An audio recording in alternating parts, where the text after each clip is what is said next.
এখানে member chairman মারা গেছে বাবা। জমাটবাঁধা হাঁটু পানির এই দৃশ্য নওগাঁর রানীনগর উপজেলার চকাদিন এলাকার। টানা 3 দিনের বৃষ্টিপাতে পানিবন্দী এই এলাকার প্রায় শতাধিক পরিবার। পানিবন্দী হয়ে ক্ষতিগ্রস্ত অসহায় ও দরিদ্র মানুষেরা। ভাত আমি রান্না পারি না, আমার একটা বৃদ্ধ মানুষ বাপু, আমার বেটা নাই, পুত নাই, কেউ নাই, বই নাই, কি করে এই জায়গাটা থাকি বাপু লাগবো। স্থানীয় এসব অসহায় পরিবারের পারাপারের সঙ্গে ক্ষুদ্র ক্ষুদ্র কাঠ ও বাঁশের তৈরি সেতুগুলো। তাই তো অশ্রু ভেজা নয়নে দুর্ভোগের কথাগুলো গণমাধ্যম কর্মীদের জানাচ্ছিলেন স্থানীয়রা।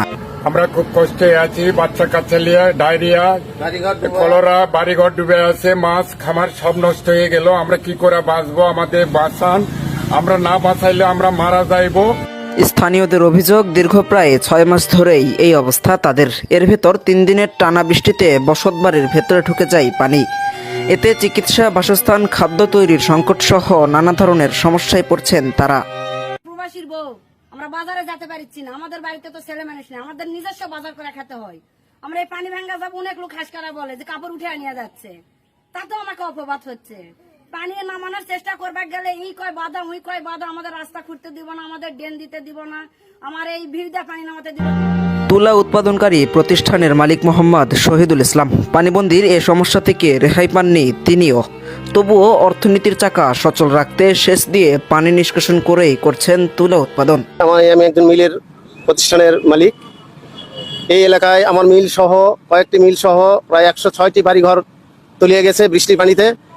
আজকে ধরেন দীর্ঘ 20 বছর থেকে আমি এখানে আছি, এই পানিবদ্ধতা ছিল না, পানি আর নামতে পারে না। এই পানিতে আমরা সমস্ত ডুবে, আমার 3টা গোডাউনের মাল ভিজে সব নষ্ট হয়ে চলে গেছে, অনেক ক্ষতিগ্রস্ত হয়ে গেছি। এবং আমার মিলে যেগুলো শ্রমিক এই পার্শ্ববর্তী এলাকার যেগুলো কাজ করে, এনারা এই পানিবদ্ধর জন্য আমার মিল কারখানা ডুবে যাওয়ার জন্য এরা কাজ করতে পারে না।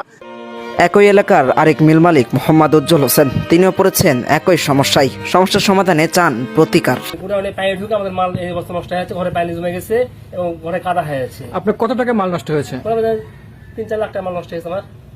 এলাকার শিশুরাও হয়ে পড়েছেন ঘরবন্দি। এতে করে লেখাপড়া বিঘ্নিত হওয়ার পাশাপাশি বিভিন্ন পানিবাহিত রোগের আশঙ্কা করছেন অভিভাবকরা। এদিকে ভুক্তভোগী স্থানীয়দের অভিযোগ, স্থানীয় জনপ্রতিনিধিদের বারবার বলার পরেও কোনো সমাধানে এগিয়ে আসেননি তারা। যারা প্রতিনিধি আছেন, এই পানি সংস্কারের কোনো একটা কাজে আমি অনেক কথা বলছি তাদের কাছে, তারা কোনো সংস্কারের জন্য কোনো পদক্ষেপ নেয় নাই। এই এলাকায় আজকে যে পরিস্থিতিটা দেখলাম, এখানে কোনো মানুষ বসবাস করতে পারে না।